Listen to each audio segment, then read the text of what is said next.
Good afternoon, everybody. Firstly, thank you for coming. I see lots of familiar and I hope friendly faces, and a few new ones as well, which is great. My name is Tom. I work for VikingCloud. I'm joined on stage by Georgios. Georgios works for Worldline. And for the next 15 or 20 minutes, we're going to talk to you about how you can increase the merchant lifetime value of your small merchant portfolio by kind of reimagining and rethinking how you support and provide your PCI compliance services to them. Now, I'm going to do most of the talking, so that's the bad news. Georgios has much more interesting things to say, but I have the clicker. So therefore, I think I'm in charge for the next little while. So without further ado, we'll jump in. The first point to make, I suppose it will be an obvious one to many of you, but there are a number of limitations in the way that we have traditionally delivered PCI services and support to our small merchant populations. And those limitations have kind of led to a number of long-standing challenges that we need to address and overcome in order to truly maximize not just the experience, but the levels of compliance that we have all set out to achieve. Fundamentally, the reason for a lot of that frustration and challenge is rooted in the fact that we are unable to truly impact the pre-portal experience.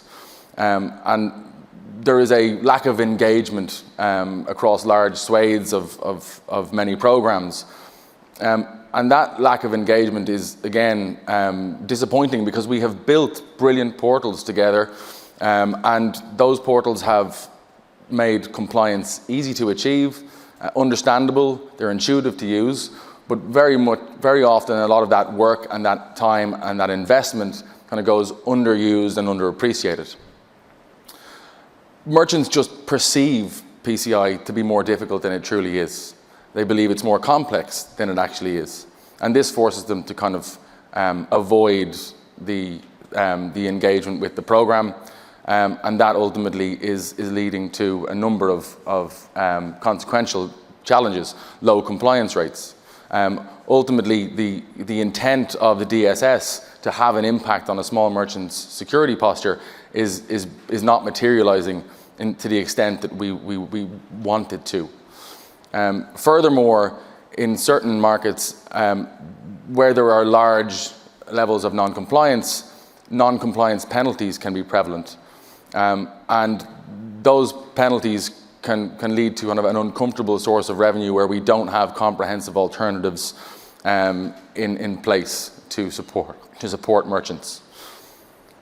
Georgios, any kind of thoughts on the opening couple of comments? Yeah, of course. So I can reconfirm the points from Worldline side. As we handled that topic in-house for more than a decade, we can really confirm that pre-portal experience is, I think it's the key to bring the merchant to do the certification, to make it look positive. And I think a nice tool, it's a good thing.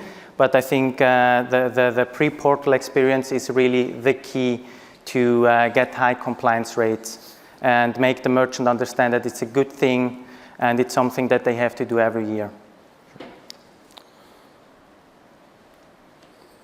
So another thing that we know to be true is that small businesses are vulnerable to cyber attack. And that is becoming an increasingly problematic situation for them as their threat landscape kind of continues to widen and grow.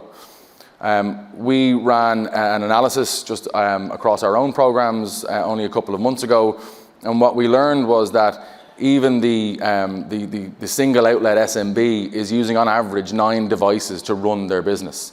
So it's fair to say that small businesses, or simple businesses are no longer truly simple, and they are more complex and they are more connected than they ever have been before. They're not in a position to deal with the increasing rise in ransomware threats. They often don't have some of the most basic protection in place. So they won't have antivirus across their devices, and where it might be present, it's often out of date and not working well. They don't have the ability or the financial parachute in the event of a breach, and therefore they have no ability to absorb that impact.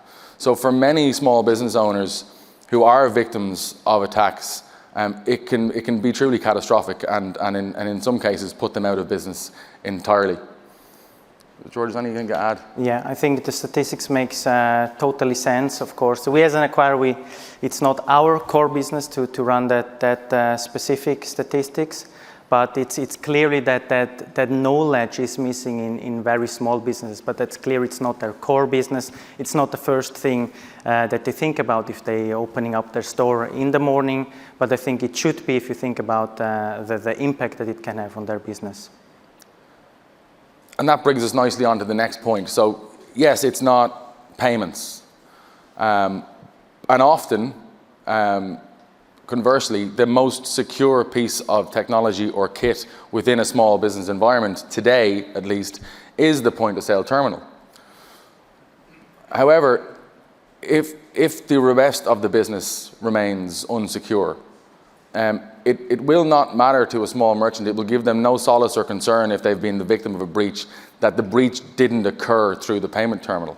If it happened through an unprotected device, if there was a vulnerable website at fault, or if you know an unsecure network was to blame, the consequences of the breach is the same for that small business owner. And we know from the point made earlier that if large numbers of merchants are failing to kind of engage properly with their PCI program, with the supports that are in place for them, that they are likely to be handling sensitive cardholder data in ways that will keep most people in this room up at night.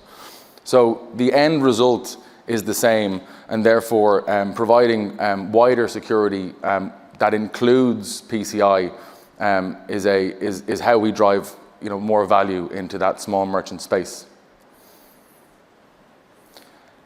Every couple of weeks at VikingCloud, we have what we call call calibration sessions. And what that involves is, we have a fancy name to basically getting into a room, sitting down and listening to the calls that come in to our PCI portal help desks. And for many years, we've been hearing the same negative noise, the same kind of cries for more help, the same confusion and frustration that we talked about earlier. And really what this told us was that we needed to react and we needed to support merchants in better ways. And we felt that collectively there was both an obligation and an opportunity for us to be better and to support merchants and help them achieve compliance more easily. George, is anything on the Worldline side on that store? Yes, exactly. So I can again confirm that, and I think it's really the approach, how you approach the merchant. I think how our philosophy is really to do it with that support. We call you, we are here to support you, to make the journey as short as possible, as comfortable as possible. We know it's not your core business. I think really picking up the merchant and basically take him by the hand through the process. I think that's the way you have to do it.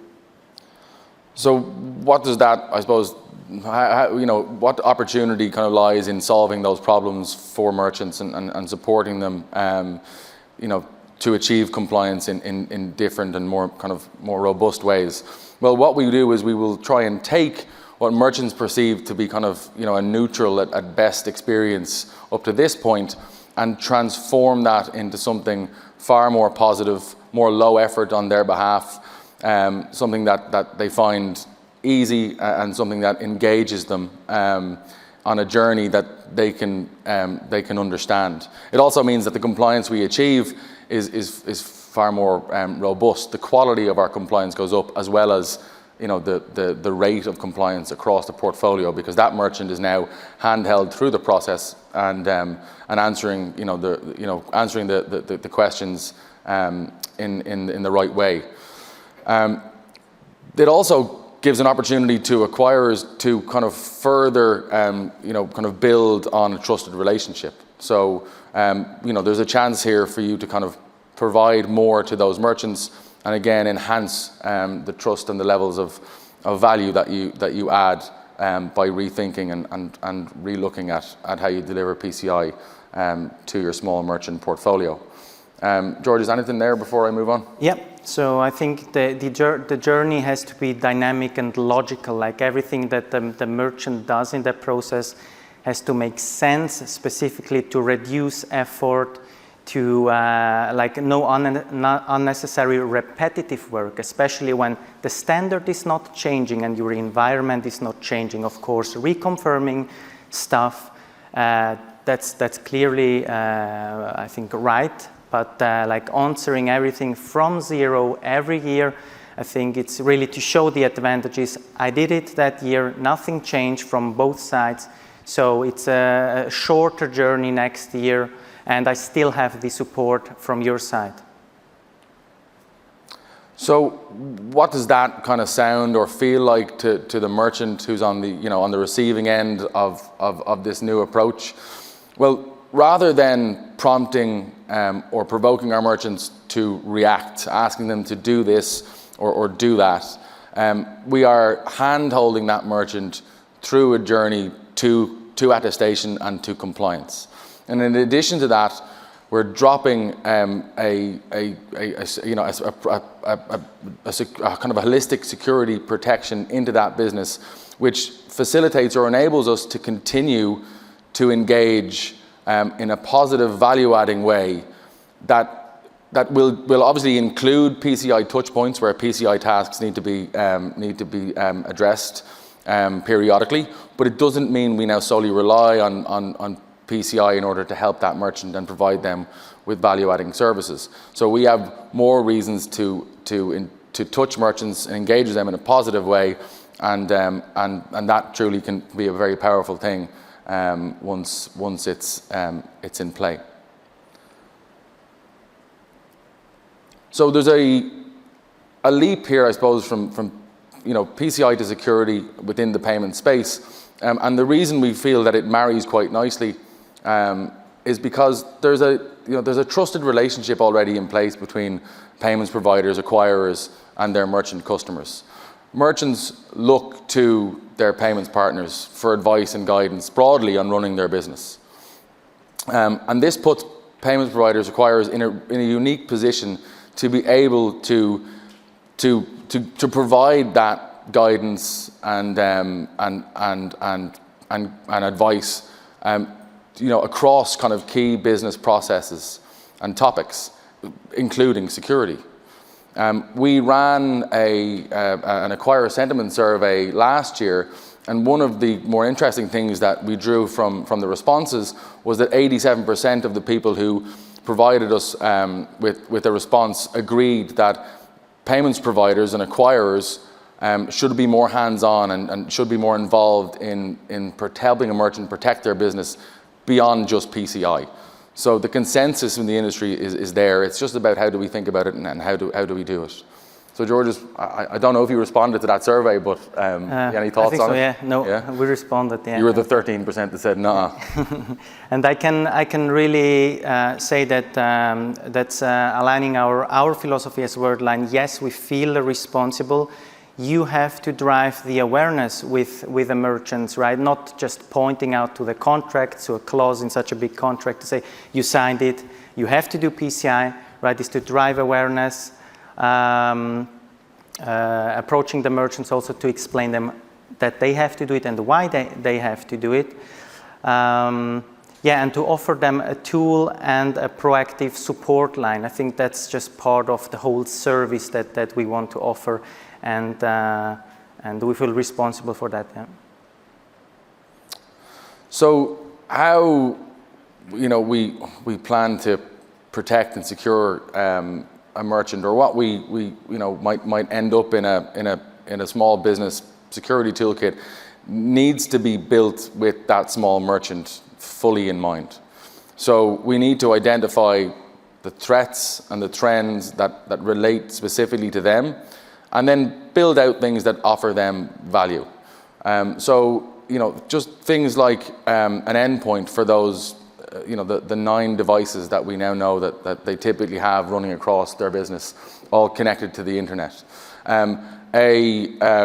Something to protect their web presence if they have them, and an online monitoring and protection service to make sure that their increasingly crucial online presence is in good shape, and basic things just like network protection. It's high quality security, but doing basic fundamental things for small business owners. It's not complicated. It needs to be obviously communicated and articulated in ways, and it was mentioned in the earlier presentation about how we talk to C-suite about things like cybersecurity and threats and vulnerabilities and bad actors. Well, the exact same thing applies all the way down into that very small business owner. We need to speak their language when we deliver the products that we think are going to be meaningful and impactful for them. So Georgios, on that note, any comments? Yeah, so I think that's correct, that we have to speak the language of the merchant. So I think if they hear antivirus, they say, I know what it is about, firewalls. I heard of it, right? So I think to package it with PCI, I think PCI, this is such a nice standard. You will find antivirus stuff within. You will find firewall setups. You will find all of it. So it's great to package it, I think, for us also that looks like the future.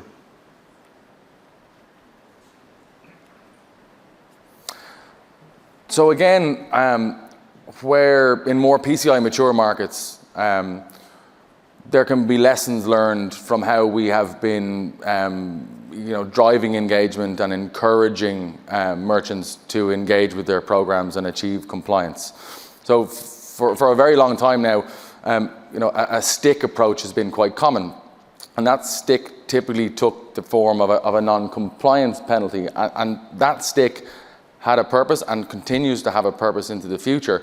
But where there were large non-compliance rates, there was an uncomfortably large reliance on non-compliance penalties. And we know that for a number of years now, acquirers and others in this space have been looking and searching for ways in which to kind of transform that revenue into something slightly more positive. The example on screen is one where this leading UK acquirer launched a new approach. They went with a security and PCI managed program, and within a 12-month period had completely transformed the source of what had been by and large revenue drawn from non-compliance. They were now driving the vast majority of the income from that program from compliant, happy and well-protected merchants. And I've just noticed the time, so I'm going to fly for a second. George, is there anything on that one before we move? We've only got a minute 45 left, which is... Yeah, I wanted just to add on this that I think there are other acquirers in the room. We have challenges in some regions, of course, due to non-compliance fees, to just add them. So that brought me to new thoughts about why not creating a penalty with value behind. So as example, an automatic enrollment in a managed program when there is nothing done by the merchant instead of non-compliance fees. So just wanted to add that thoughts in the room. Another thing just to note importantly on this slide is that at the same time the revenue transformed, we also saw a significant increase in the compliance rates across that acquirer's level 4 portfolio. So in parallel with more value and positive income, you got a significant increase in compliance. And that wasn't a one-off. So we again took a look at all of our programs, and it became quite clear quite quickly that you get far greater compliance performance, as I think we all would expect from taking a managed PCI approach. And again, I make the point again that the quality of that compliance is significantly higher as a result too. So would you agree? Yeah, I agree on that. So I can confirm that. And in parallel with all these things, because we have dealt with a lot of the frustration and the challenges and the negative perceptions that weren't necessarily fair and we've begun to handhold merchants and engage with them in something that they had previously been struggling with, we see a sharp and sustained decline in PCI-related negative noise. And that makes a lot of sense, given that we have now, in this scenario, gotten on top of an awful lot of the things that had been, that have been difficult for merchants in the past. And this will be the slide I think we finish on, because we are up on time. And it's just to say that the net result of doing all these things is that you have a positive impact on attrition. So the lifetime value of a merchant is increased by changing the way you approach PCI support, and by delivering more value within that approach, by offering holistic security, to protect sensitive information across the merchant's business. You don't just give them more value, but you give them more reason for you to engage with them positively, and you protect them from disastrous scenarios where they can be the victim of a breach and it could put them out of business entirely. And the end result of that is bad for us all. We've been monitoring these numbers very closely for a number of years, both before, during, and after COVID, and the trends have been consistent and strong. And that is that merchants who are in something like this, acquirers who have rethought the way they do it and introduced managed compliance along with small business security, have become trusted IT people and resources for small business owners who would never be able to afford it ordinarily. And the benefit to the acquirer of doing that is that they are 31% less likely to attrit. And if you think about what your competitor sales reps do to each other when they walk into one of your merchant stores, they lean on things like non-compliance penalties. They lean on things like frustration with PCI. And all of a sudden you've turned that on its head, and you're now offering something that they don't. So these attrition numbers, again, have been around for a while, and we believe that it is for reasons like that they prove to be true. So we'll wrap up on that. Apologies for going over time. Thank you for joining us this afternoon. Thanks, Georgios. Thank you. Thanks, Tom. Cheers. Thanks to you. Okay.